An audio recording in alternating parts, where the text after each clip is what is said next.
bilmirəm, son vaxtlar Bakıda hava şəraiti niyə bu şəkildədir? Bir çox ölkələrdə də belədir. Başqa ölkələrdə yaşayan tanışlarımın paylaşımlarından bunu müşahidə edirəm. Və maraqlı məqamlardan biri budur ki, mən hava şəraitinə adaptasiya ola bilmirəm. Son 2 həftədir ki, özümü çox yorğun, tükənmiş, əsəbi hiss edirəm. Bu da təbii ki, hava şəraitinin belə dəyişkən olmasına bağlıdır. Hər şeyə tez reaksiya verirəm və bu da mənim işimə də müəyyən qədər təsir göstərir və özümü kontrol etmək üçün əməlli başlı enerji sərf edirəm. Bugün sizə bir mövzu haqqında danışmaq istəyirəm. Hansı ki, illər öncə mən özüm bu mövzudan, daha doğrusu bu problemdən əziyyət çəkmişəm. Bu sosial fobiyadır. Əgər siz də özünüzdə müşahidə edirsinizsə ki, kütlə qarşısına çıxmaqda çətinlik çəkirsiniz, hansısa bir məclisdə olursunuz və orada sizə söz veriləndə sanki bu dəqiqə nəsə fəlakət baş verəcək kimi hiss edirsiniz, stres yaşayırsınız və yaxud da toya gedirsiniz, orada özünüzü belə gərgin hiss edirsiniz.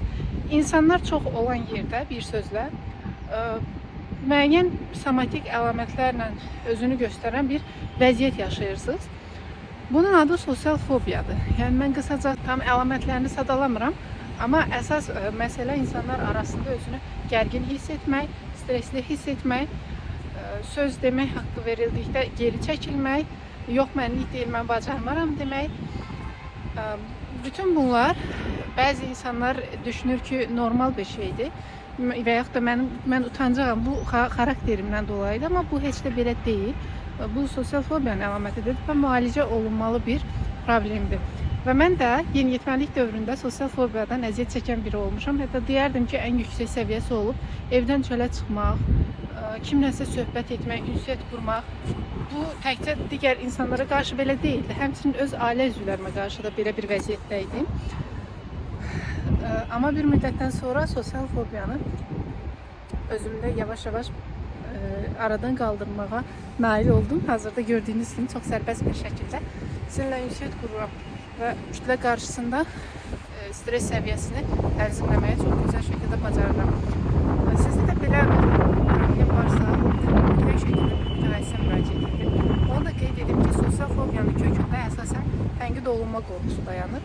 Yəni insanlar mənim barəmdə nə düşünər, mənim hansısa səhvlərimi görər və mənə qarşı nəsə fikir bildirərlər deyə bir qorxu yaşayırsınız.